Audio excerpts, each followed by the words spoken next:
Right. Welcome, everyone. We are very excited that you all are here. We have opened up our webinar, and I am so excited to see you all popping into this space to join us. It is only 4 o'clock right now, and I love all of you being on time, but we're going to give ourselves a few minutes here as folks enter the room. Just so you know who I am and why I'm speaking, my name is Rachel. I work with Cascade as the Education Director. I'll reintroduce myself later. If you haven't already explored your Zoom opportunities here, remember that there is a chat button at the bottom of the page where you are able to share your feedback and offer your questions to our attendees and panelists, either just the panelists or everyone. You're joining us again for our Washington Bike Walk Roll Summit presented by Amazon, and we are excited that you are here.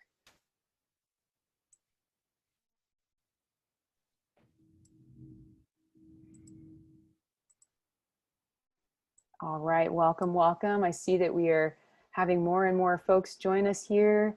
We are filling up. Thank you for being here with us. Again, my name is Rachel. I'm excited to welcome you to this panel. And you are joining us for the Washington Walk Bike Roll Summit presented by Amazon. I hope that you are comfy, having maybe a sip of tea as you wait to be filled with maybe new knowledge or have some hard questions posed. We're glad you're here. We're going to get started in about 1 minute.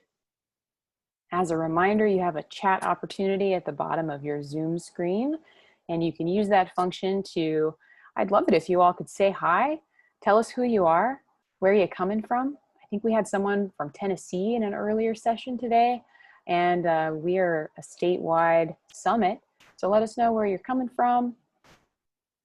Say hi to your fellow attendees, practice that chat function. Our numbers are going up, very exciting. And we'll give everyone about 1 more minute and then we will get started. I have my panelists here on the side view of my screen. I see them, they're eagerly awaiting their moment to speak with all of you. Okay, so let's get started. So hi everyone, I'm Rachel Osias, she, her pronouns. I'm the Education Director here with Cascade Bicycle Club, and I want to welcome you to the Washington Bike, Walk, and Roll Summit presented by Amazon. We're excited to have over 300 registrants for this 5-day virtual event. Recently, we've registered up to 600 folks because the word is getting out. And we'd like to start with a land acknowledgement. This summit is virtual but rooted on Duwamish, Tulalip, Muckleshoot, and Squamish land. We acknowledge the land we sit on and occupy today as the traditional home of the Duwamish, Tulalip, Muckleshoot, and Squamish tribal nations. Without them, we would not have access to this environment. We take the opportunity to thank the original caretakers of this land who are still here. I'd also like to remind you all that we're recording this session and it will be available next week and you can share it with your friends or watch it again. The summit is hosted by Cascade Bicycle Club and Washington Bikes, 2 sister statewide organizations with a shared vision of bicycling for all. Cascade serves bike riders of all ages and abilities throughout Washington state, educating new riders, advocating for safe places to ride, and holding events and rides. Washington Bikes advocates for bicyclist rights, endorses political candidates, holds officials accountable, and works to shape policies that will make bicycling safe and accessible for all. We want to take a moment to thank our sponsors whose collective contributions have enabled us to bring together 15 panelists with expert speakers with free registration for all attendees, my favorite. Thanks to Amazon, our presenting sponsor. We also thank our supporting sponsors, the Washington State Department of Transportation Active Transportation Division and Eastern Washington Region. And thanks also to our general sponsors, U.S. Department of Transportation Federal Highways Administration and Stacey Bain Bike Lawyers. As a reminder, we have community norms for our online summit. Please take a moment and review these and ensure you're familiar with them. We want to make sure that we are all on the same page and caring for each other. So remember to be fully present in this session, be self-responsible and self-challenging, listen, listen, listen and process, suspend judgment of yourself and others, use respectful language towards each other and the panel. So you probably already know this, but you're here for our Age and Active Transportation panel. Today we will be hearing from Todd Daley from WSDOT, Rachel Schaeffer from Feet First, and Jenn Smith from All Kids Bike. I believe we'll be hearing from Jenn first, then Rachel, and then James. As you know, this session provides information on mobility at both ends of the age spectrum, children and older adults. Rachel Schaeffer speaks to the Walk with Ease program and her work to implement walking programs for older adults in rural areas across Washington.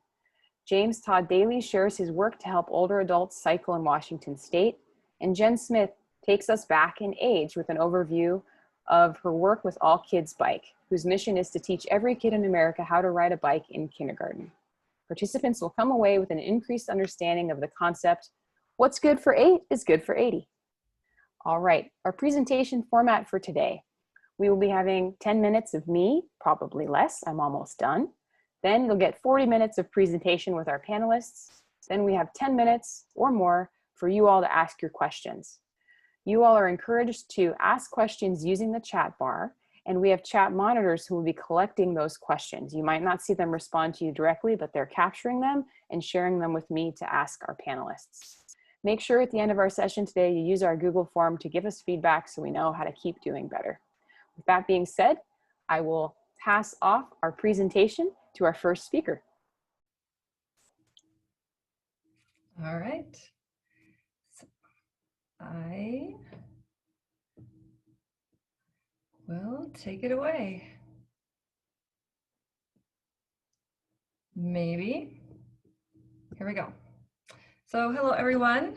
I am Jenn Smith, and I am with All Kids Bike, like was announced, and I have been eagerly awaiting my heart rate to kind of go back to normal. So here's hoping that we get to that point soon. So I am the development and education specialist with All Kids Bike, and I am the lucky one who gets to place kindergarten PE programs in schools. So I would like to thank Cascade Bicycle Club and the Washington Bike Walk Roll Summit for having us here. So, and I would also like to applaud my fellow panelists for the work that they do in this space. So before we really get into it, I would like you to put in the chat box the first time you learned how to ride a bike. And I want you to kind of go back into that and to try to remember maybe that feeling or that thought that you had, and just take yourself back to that. And I can't see the chat box, so I'm just going to, oh, there, here we go. I do see the chat box.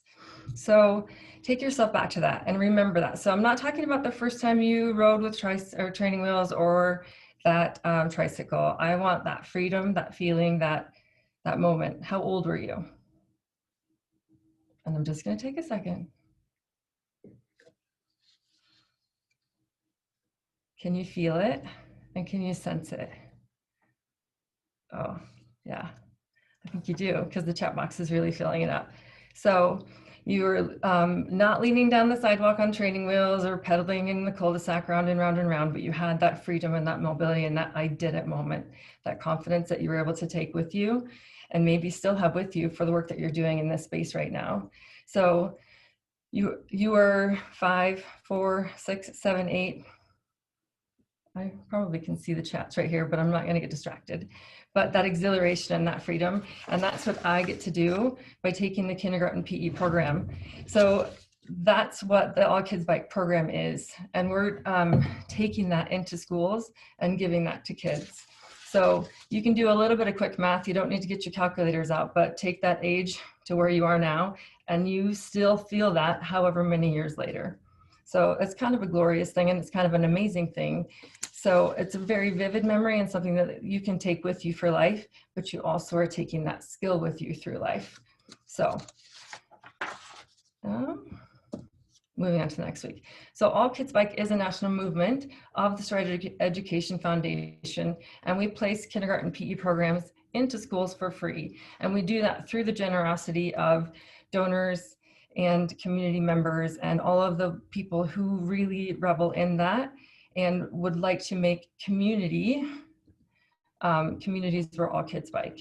And can you just imagine a community where that feeling of that exhilaration and all of that stuff goes out into the community, where you can take that from maybe the gym or wherever you learned how to ride a bike, and you can take that into your community, the confidence and the Well, we'll just start with confidence and the freedom where that takes you. So that monumental wherewithal to take you wherever you need to go, which is a lifelong skill. So we have a monumental goal, which is to create communities. And we believe that in kindergarten, that's where we can reach the most students. So I'm going to take a quick drink.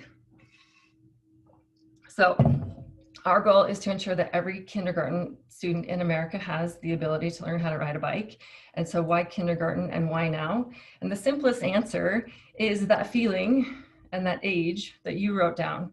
But if we just stopped there, because that's the simplest answer, then my time would be up and I have a lot more to say to you. So we're going to carry on. So if you can imagine that a community in Washington or Idaho or Oregon or any of the states around you, every community that had confident kids like that, all students having that exhilarating feeling and that confidence and moving from there, what we could accomplish as a nation is pretty incredible. So we believe that learning to ride young really does improve a life greatly. It fosters mobility and safety. It also can foster environmental awareness and health. But we also believe that it can bring health and happiness and expand your life greatly. It expands your circle of mobility. It expands your community where you can go. So if you can walk this far, you can ride this far. So wherever you can go, it can take you there a little bit farther. It we'll just skip it there. So anyway, we'll skip on to the next one. So with the kindergarten PE program, we provide schools with everything that they need. Teachers get online training, they get an 8-lesson progressive curriculum, they get the bikes that they need, helmets, pedal conversion kits, and 5 years of support from us, from All Kids Bike, for implementation year after year after year. So if they have a question, if they need assistance, we're here for them. And we give them teacher tips and tricks, all of the things that they need to successfully give the program and to teach hundreds of kids year after year. So it's a plug and play. Once the funding is received, we send them everything that they need. And we are here to guide them through all of that. So when kids go to school, parents and educators are like, this is so exciting. You're going to go to school, you're going to learn how to read, you're going to learn how to write, you're going to learn how to do all of these things that you're going to need throughout your life. But which is all true. You're going to learn how to do math and all of these things that will help you through your life. But what if they went to school and everyone was so excited to say, you're going to learn how to ride a bike, because that is something that will actually help you throughout your life and help take you throughout your life. So that's another thing that can be really exciting too. And PE, somewhere that they can be mobile and to move, and where studies have shown that it helps their brain, all of those amazing things, that's one other thing that will be a lifelong activity, and it can be transportation and all of those amazing things. So that is the kindergarten and PE, 100% property of the school. As soon as they receive it, it's theirs to use. The wonderful thing is, once the lessons are completed, they can always bring bike days back, because everybody loves bike day. So once the bikes are introduced to the students in balanced bike mode, then the lessons are given, so they learn how to stop, they learn how to balance, they learn how to do all of those foundational skills, and then they progress through. So we all know that when it comes to riding, we're not pedaling all the time. And as a rider myself, I'm always thinking those uphills are great, but the downhills are even better. And when you're kind of sometimes always looking for the point where you can just kind of coast a little bit, that's kind of okay. So you're always figuring out, and you're not always pushing to that point where you're always forward moving. It's just pedaling is one way to propel yourself. So you need to learn how to balance, you need to learn how to steer, you need to learn how to lean into the turns and to do all those things. So the curriculum is set up so that you can do all of those things. And once those things are mastered, then you move into the pedal. So then once all of that stuff is done, with one bolt, it's easily converted into a pedal bike. And then you can move into that. And if students aren't ready to do that, that's okay. It has a narrow drivetrain, and you can, the students can still stride around the pedals. So it's really inclusive, and it's equitable, so that all of the students can participate if they can walk. So the simple goal is teaching all students in the classroom, so that no matter their circumstances at home, no matter what is happening, no matter the economic situation, we can provide that with help from the communities, with help from, you know, donors, with help from anybody, that we can provide that to the school, and with help from the teachers and with help from assistance from the districts, we can get those, so we can teach everybody, so everyone has that skill.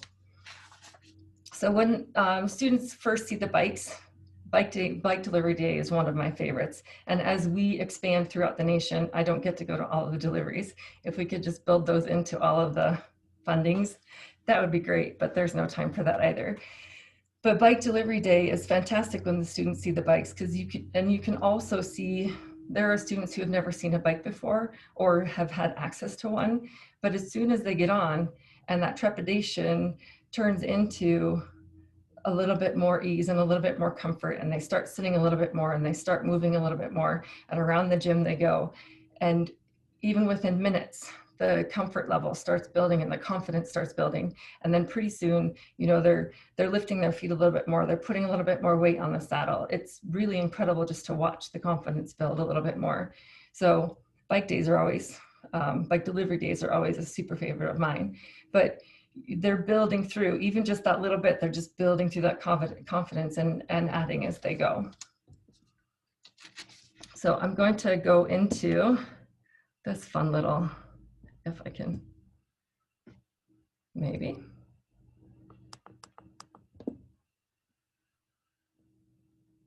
Might have to go to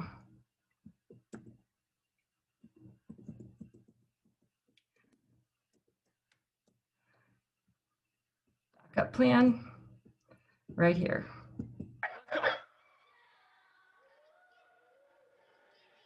Put them up. There you go. Just set them on there. There you go. Yes!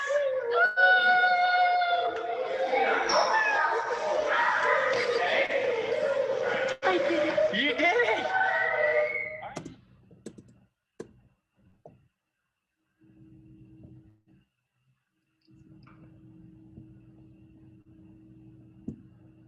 Okay. So why do we do what we do? Should I replay Lloyd's video, or you think you're good? You got it. His I did it moment, I think for me, like, that is every student. Do kids come into kindergarten learning how to ride or already knowing how to ride? Yeah, they do, and it's really awesome. And a lot of times teachers will pair that student up with one who really comes in who's really a little bit nervous and not quite ready for that. But that's a really great opportunity for them to learn some leadership skills and to work with those. And part of the Shape America standards is to recognize those who might need help and to ask for help. So there's a lot of opportunity for growth for the social emotional learning as well. And that is part of the curriculum, and that can be written into that as well. So there are thousands of kids like Lloyd all across the country who can learn to ride just that have learned to ride, and who are going to enter kindergarten who can still learn to ride. And we know that this school year is unprecedented. We have never seen a school year like this. And in Washington State, your students are still virtual, but there's still hope for students to come back to school maybe in January, or maybe it's a hybrid model, but that's still yet to be determined. But it's not without hope, and it's not without a possibility. But our hope is to reach every student in America, and we're not going to stop. And just like childhood development, it hasn't stopped, it doesn't stop. And with the virtual model for school, digital time has increased, and that's necessary. We know that, we understand that, but there's also the need for movement. And this really is the single most important thing that any child can learn, whether they're in kindergarten PE or not, because it really can give them that foundational skill of something that they can do for a lifetime. So as children grow, the ability gap grows. And in kindergarten, kids come in with a pretty level playing field. You're not going to have like Johnny the Jock and Timmy, the coding genius, you know, no name shade at all, but, you know, I'm just, it's a little bit more level. You are going to have some kids who are more athletically inclined than others, but this gives everyone a space to be, whether your hand-eye coordination is really outstanding or not. Like, this gives everyone a space. So this biking really is the most, or one of the most natural spatial awareness kind of activities, because you do have to be self-aware and you have to be distance, because if you run into the back of somebody, you're going down and they're going down. So it really teaches that, but it also keeps you a little bit distance. But the kindergarten PE program is set up too, that you get an entire program that is going to meet your class size. So if you have 25 kids in a class, you get 25 bikes. So each kid is on their same bike every class. So you only have to sanitize the handlebars or hand grips between each class. So it's not like you're sharing materials every time. So biking is like a real life video game too, except you're the player and you get to ride the bike. So I think I'm pretty good for time. This is our current map of programs. And you will see that Washington State is white, and white means that we have no applications and we have no programs happening here. So currently we have 225 programs throughout the state or throughout the nation. We piloted the kindergarten PE program in March, April of 2018, and have been growing ever since then. The foundation was initialized in 2017 and focused more on inclusive programs at that time, and have been building and growing with with programs since then, and focusing mostly on kindergarten PE. And we're making great strides, but we have nothing up there, and you can see the remaining white states. But we are growing, and we have a lot of schools on the wait list. But Washington, let's go. So anyway, we really do and would love communities where all kids bike, because we really do believe it brings health, it brings happiness, and it really does bring sunnier days. Like, we as adults know that when we've had a rough day or when things get stressful, we go for a ride, we go for a run, we do yoga, we do all of these things. Maybe we talk it out. Sometimes kids don't have that wherewithal, or maybe even the words to say, like, this was a really stressful week. I felt a lot of stress from this person or that person, or even just in the home. This is a way where we can give them the opportunity to learn how to do something that gives them that out, that gives them that mobility, that gives them that stress reliever, by teaching them how to be mobile and maybe hopefully embrace that love of movement. And I'm going to take a little bit of liberties to go from 5 to 95 and maybe beyond, not just 8 to 80. So our goal is to teach every kindergartner, and we're really on a great run, but we're not quite there. But hopefully this will spark a little bit more. But I think I'll leave it with, we do believe that kids are our future, and we believe that life is better when riding a bike. And we're doing our best to teach everyone that we can. So awesome. Very cool. Thank you so much, Jen. And next we're going to hand it off to Rachel Schaeffer with Feet First. Thank you. Thanks, Jen. That was really inspiring and uplifting. I'd love to hear about how kids are learning how to ride. It's wonderful. I'm going to try to share my screen. See if I do this right.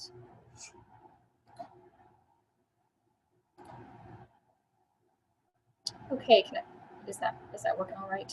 I hope. And it's looking good, Rachel. Okay, just a couple of minutes. Great. Well, let's get back to the front. I am Rachel Schaeffer. I am the program manager for Feet First. We are a Washington statewide pedestrian advocacy organization, and I'm going to switch gears, pun intended, a little bit, and talk about the older adult population and the work that I do with implementing a specific evidence-based program called Walk with Ease, and perhaps larger, just why walking matters for older adults. So first I'm gonna run through a little bit of why this population is so timely to talk about. We are in the midst of an aging baby boomer population. If you could tell the difference in colors of the screen, even if you can't actually, because they're a little bit similar in blue, the line that starts low and goes way high is the escalation of population of folks over 65 years of age. So somewhere around 2035, we're going to have people older than 65 surpass the under 18 crowd. And the other way to look at that is by this classic graph here, which shows what the population of America will look like in 2060. By that year, nearly 1 in 4 Americans will be 65 years and older. We will have 3 times the amount of 85-year-olds, and our country will have 500,000 more centenarians, folks 100 year or older. As our quality of life improves and life expectancy remains somewhat high, this is what our population is looking like. So we're looking at a lot more people 65 and older in the decades to come. And where people of this age group are living is important too. If you look at this graphic, it shows the difference between the years 2000 and 2016 of where people are by ages are living. And so if you focus on the darkest blue on this graph, you can see that our rural and suburban areas are aging more rapidly than urban centers. So out here in the Northwest, it's places like, if you look at Eastern Washington, Southwestern Washington, looks like the Olympic Peninsula, a lot of Idaho, Central and Eastern Oregon, all have high proportions of people on this graph 50 years or older. And that's going to be important later in this presentation. So think about where people are living and what kind of environments and services that they might need as they age. I also think that, real quickly, the way that we talk about aging matters. I had benefited of learning from Carol Cachadorian, who was originally going to be on this presentation. She was a former planner for Tool Design, if anybody's familiar with that consulting firm, specializing in older adult mobility. And she has a great blog post and a large body of work focusing on how we think about an older adult population. And the reason why I use older adult versus terms like the elderly or seniors, or even you may see in some cases people lumping 2 groups together as such as seniors and the disabled. These groups of people often have very different needs, and so we're not really doing a service by planning for people this way. And in fact, there are some estimates that by 2026, about 26% of men and 18% of women over age 65 will still be working.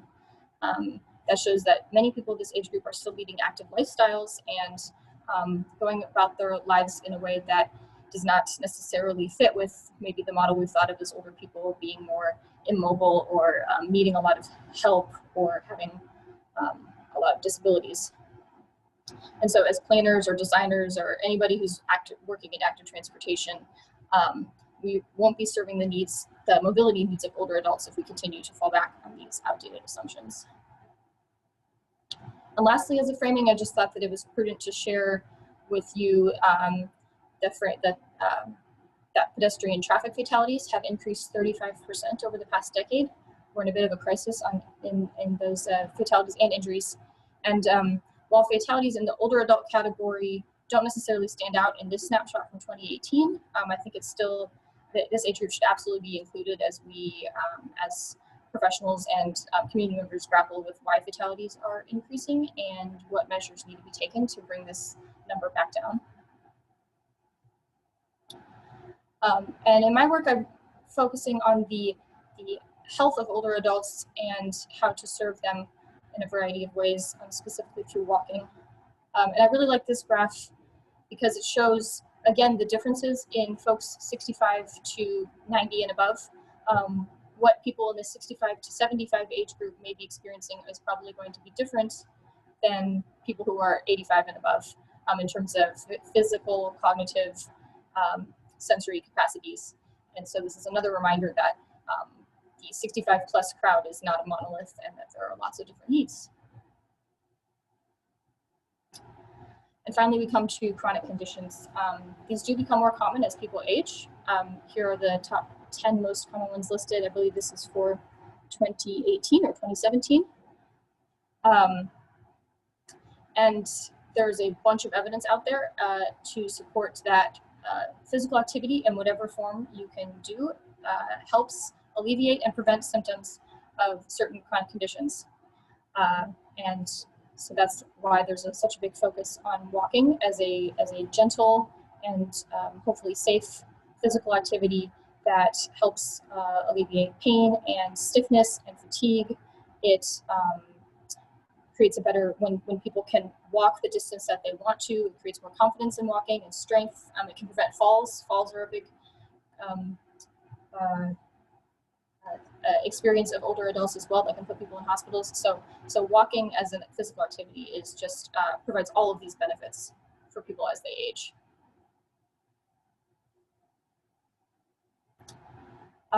So we're going to have an increasing older population, many of whom who are moving to or already living in rural and suburban areas, and the majority of whom want to age in place. In other words, stay at home, stay in their own homes as they age. And so how do we provide the services and support to keep people healthy, safe, and fulfilled as they age? Much of my work is with community-based organizations. I've included a few snapshots here of some programming, flyers, and posters that people, local and actually non-local community organizations have made. And they are kind of, they are tapped into the vein of what older adults need in most cases. They are able to do so much with very little, and especially now with COVID, have been trying to be extremely adaptive to what older adults in their communities need.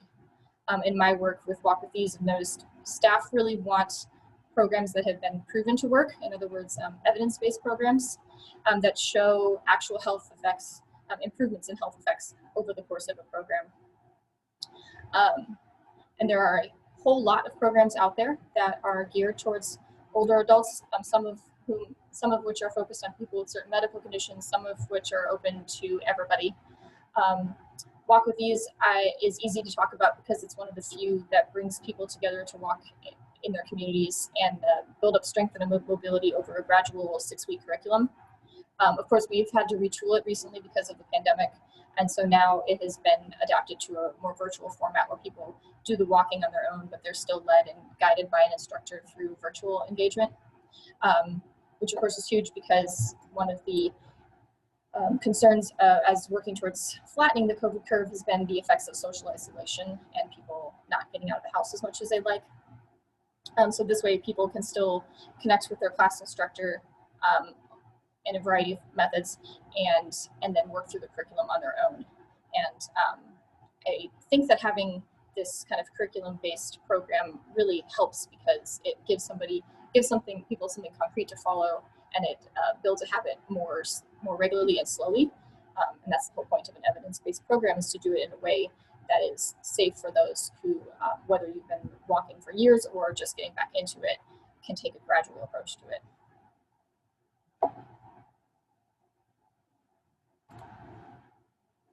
And this is another important side effect, I suppose, or benefit of being in touch with what community-based organizations are able to provide, because they know that so many folks are experiencing isolation, loneliness on a regular basis. And I believe this graphic is actually from 2016 or 2017, but I would bet that if the same questions were asked today, that we'd probably see even higher numbers based off of the pandemic.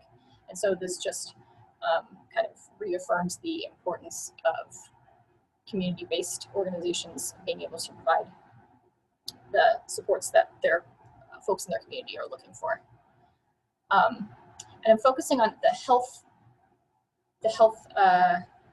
side of things because there are fairly good established systems for health systems to support the daily activities of an older adult. In other words, hospitals and hospital foundations, doctors, physicians, there are a lot more pathways now for the health professionals in the world to then link their patients and participants to community-based organizations such as senior centers and community centers and parks and rec departments, things like that, to get the services that they need, even food aid, help with housing, help with insurance, all those kind of things.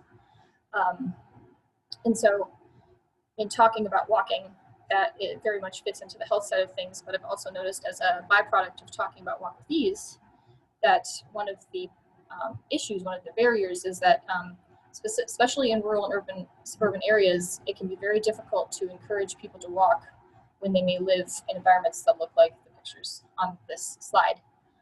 This isn't to say that urban areas, of course, have everything figured out either. There are a whole host of problems as well.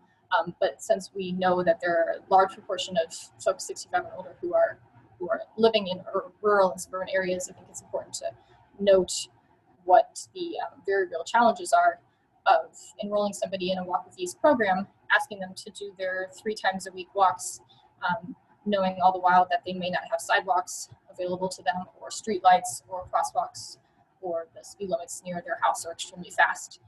All those things put the pedestrian in danger. And in fact, if I had looked at the picture on the right a couple of months ago, I wouldn't have thought it was that bad in terms of the environment. But then when you consider someone who is doing their walking with a walking device, such as a cane, or they're in a wheelchair, or even they're just walking alone without the benefit of having the group to be very noticeable, then you can start to imagine how much more difficult it is for people to be able to get out and do their walks. And originally, the Walk with These classes meant to be in person, of course, if we weren't in a pandemic.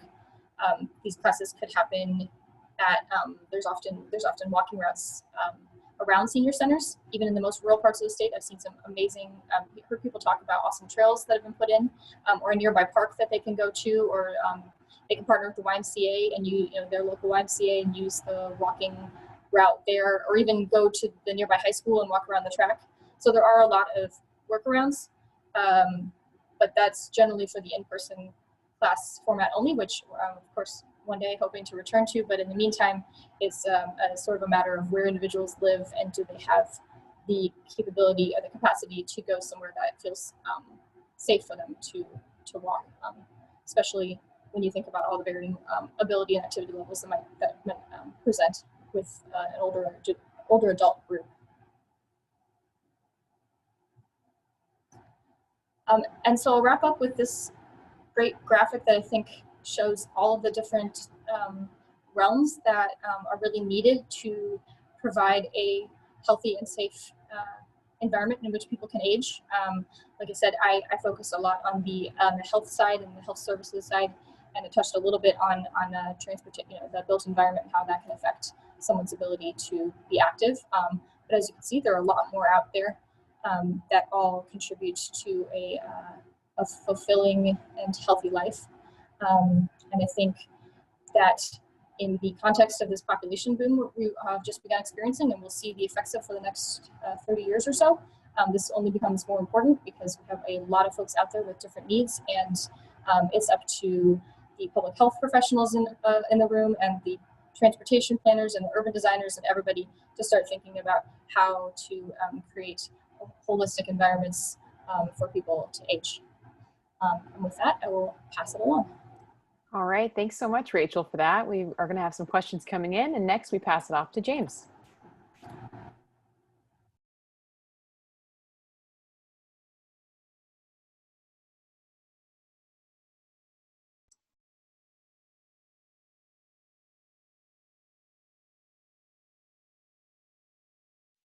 All right, there. Now I think I'm finally unmuted and people can see my screen. We can hear you and we can see it. It's perfect. Thank you. Wonderful. So my name is James Todd Daley. I do work for the Department of Transportation, but I'll be honest, my job description does not include being, fully involved with the act of transportation or biking or whatever. And as many of you may have noticed, I do not have a video camera hooked up to my computer. So I thought I would give you a brief glance at me. The picture on the far right was me hiking to Lake Kolchak last Wednesday. But I am an advocate for biking and hiking.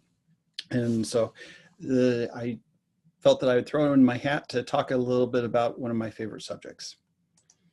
So I want to go over some key questions today. The why, who, what, when, where, how, and how much. And so I want everybody to get their little chat window up because I'm going to ask a question here really quick. why don't cyclists ride more? I would love to see in the chat why people don't ride more. I'll let people type in a few responses really quick.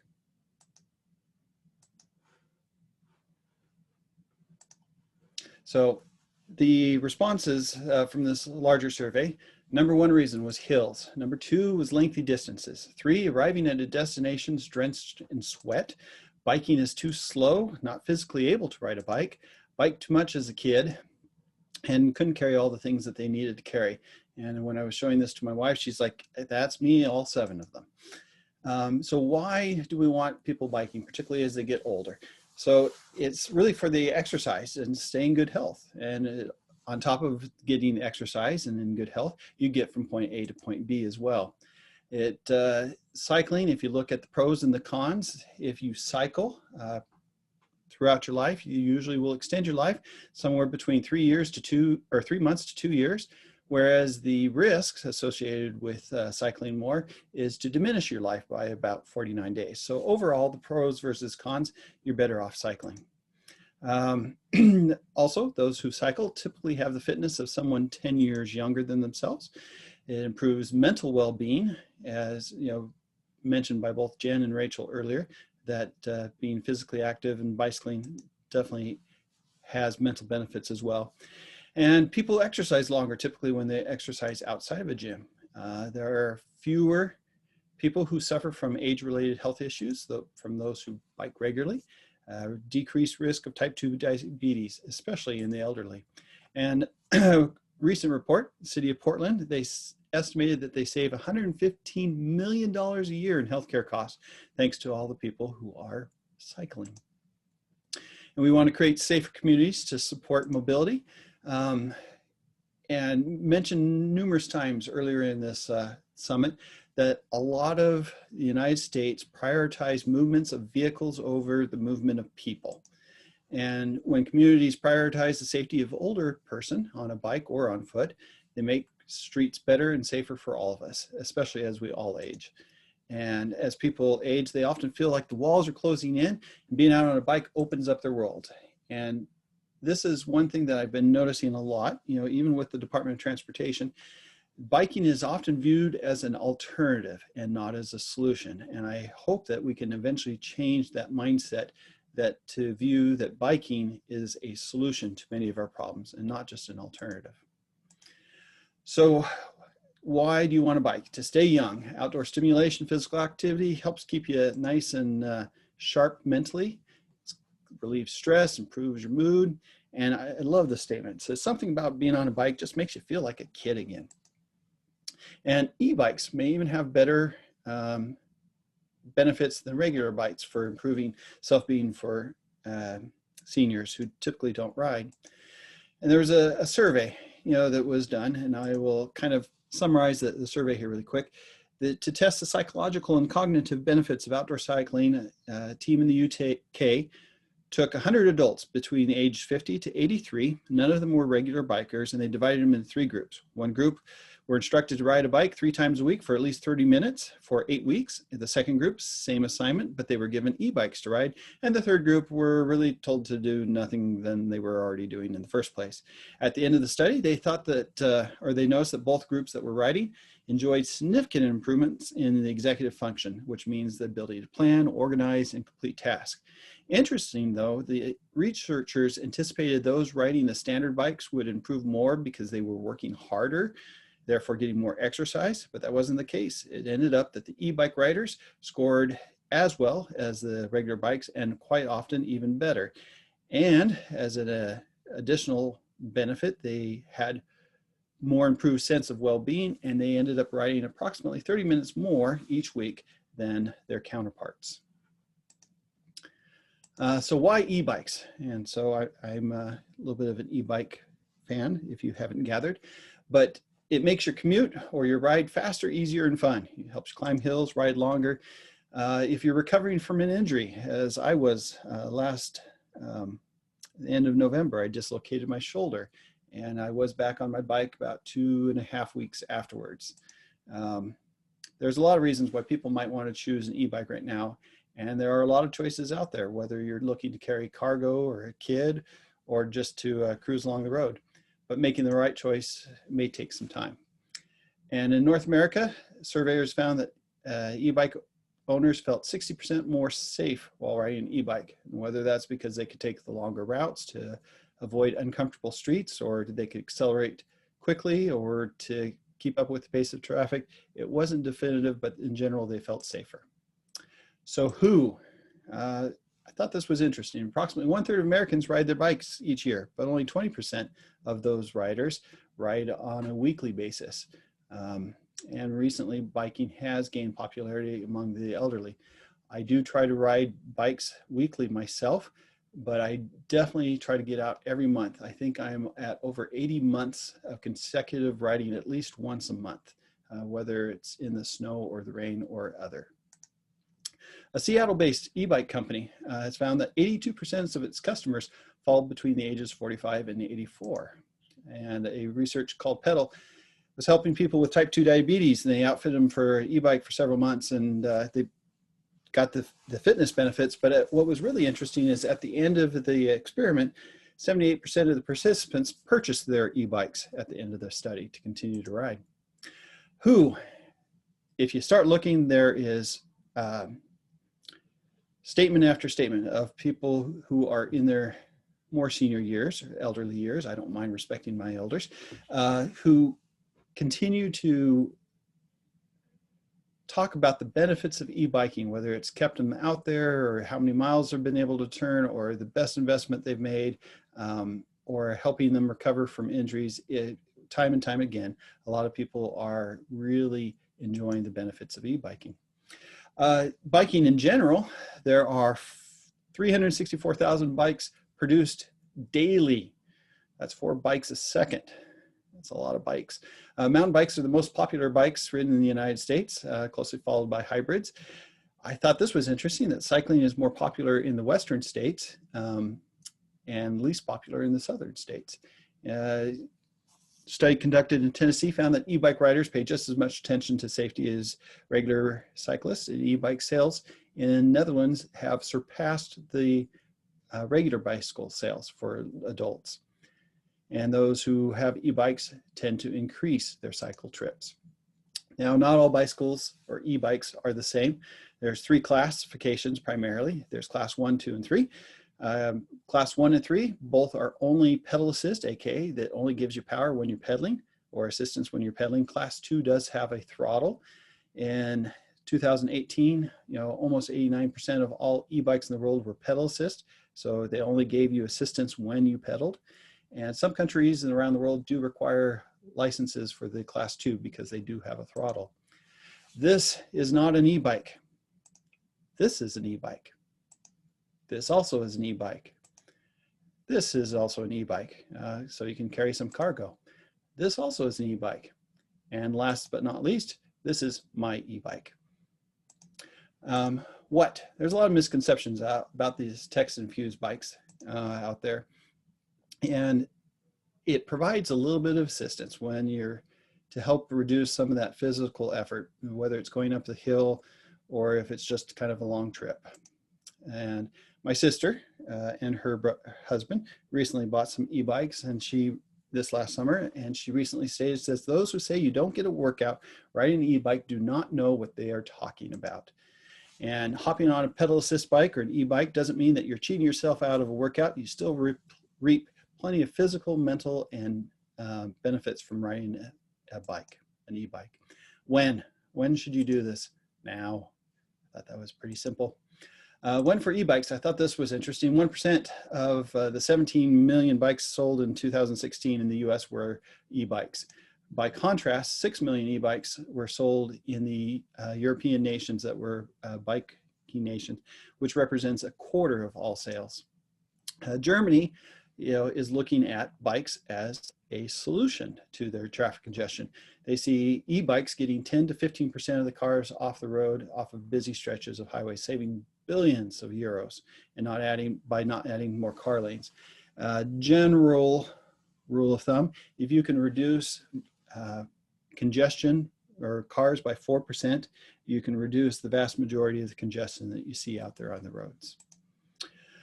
There's a lot of people, they're concerned about e-bikes, and it's not that they go faster, they just go easier. You still have to pedal pretty hard to get an e-bike to go 20 miles an hour, and really hard to get it to go 28. There's a lot of legal issues around e-bikes, and one of the reasons they're so popular in Europe is because they have pretty much a unified law across Europe regarding e-bikes. In the United States, you know, is an e-bike a bike, or is it something else? In Washington State, there is a law that says an e-bike is a bike unless you're on a dirt trail, and then it's the local authority or the agency that may allow for its operation. So it really depends upon which jurisdiction you're in. And there are a lot of jurisdictions in Washington State. There's 39 counties. I don't know how many cities, and you got the state and the federals. Anyways, and the list goes on and on. Some believers or observers, e-bikes will gradually replace traditional bikes, much like the electric typewriter replaced manual ones, or power lawnmowers replaced push models. And I kind of look at you know, the graphics down here. You know, before you can zoom up and have that success, there has to be people that have to be able to set the framework and prepare it. And whether that is those who are clearing legislations or allowing it so that people can do and go out and bike. And earlier in the summit, people said we do need to decriminalize movement. You shouldn't be arrested just because you're on an e-bike or a bike with a little way to provide some assistance. For those who aren't riding e-bikes, according to a report, 19% it says because they didn't want to, but the most common cause or reason is cost. And there's a trend that's rapidly, you know, e-bikes are getting cheaper. A couple of years ago it was $5,000 to $9,000. Now, today, inexpensive models range from $600 to $2,000. By comparison, one of the newest iPhones is, you know, $1,449, and some of the newest Galaxies almost $2,000. So you can actually go get e-bike cheaper than you can go get a phone these days. Not necessarily all phones. How to fix this? A lot of European countries are subsidizing e-bike purchases. France ponies up 200 euros. A couple of others, 350. Sweden and Norway really went above and beyond, and they provided subsidies around 1,000 euros. And what this did in Sweden in particular for a year section, that the Swedes bought 103,000 e-bikes. And considering they only have a 10 million population, that was pretty good. And what the belief was, when the subsidies ended, they would stop buying e-bikes, but even when the end of the subsidy occurred, the slump never did materialize. They continued to buy them. Here is a wonderful thought. And, you know, a lot of people are saying, well, I can't afford an e-bike, but in Germany, you know, price to buy an e-bike is still pretty hefty. Luckily, many German employees, like Katrina Zitzmann, says don't have to spend it. She rides a company bike that her employer leases to her through a third-party firm specializing in workplace bicycle leases. Her company retains 25 euros of her monthly salary, and when the contract expires after 2 years, she can buy the 3,000 euro bike for just 300 euros. And she says that was a very decisive incentive for me and many of my colleagues. This next figure just wowed me, and wondered, why don't we do this in the United States? 1.6 million employees in Germany are riding employer-provided e-bikes. Lots of references that you can go back and look later when this is posted online. And here are kind of the summations of the things: who, you, what, an e-bike, why, your health, when, now, where, hopefully wherever a bike can go, how, just go do it, and how much. Look around, it's getting better. Nice. And yes, that is me on the right. Awesome. Thank you so much, James, for sharing that, and that nice quote there at the end. I'm going to invite our panelists back on to our screens here, and as you all can see, it's already 4:54, and so we only have a few minutes here for questions. I believe most of our panelists have shared their contact information, so if you have additional questions for them, you're more than welcome to ask them. Our monitors are still watching the chat and sharing those questions with us, so we'll just go in order. I might only get to 1 or 2 questions for each of you. But a broad question for you, Jen. You were referencing a lot of programs for All Kids Bike across the nation. Is the map that you shared accessible to everyone? How can they find out where your programs currently exist? They can find that map on our website at allkidsbike.org, and that is updated as of September 30th of 2020. And if they want, we have shipped a few programs this October already, so if they want the most current, they can email me at jen@allkidsbike.org. Okay, and I believe that you put that information in the chat as well. Thank you for doing so. And I'm starting with just logistical questions. So Rachel, for you, we had an attendee ask where they can get more information on the Walk with Ease program. Ooh, well, the Osteoarthritis Alliance Association is OAAA.org, has the best up-to-date stuff.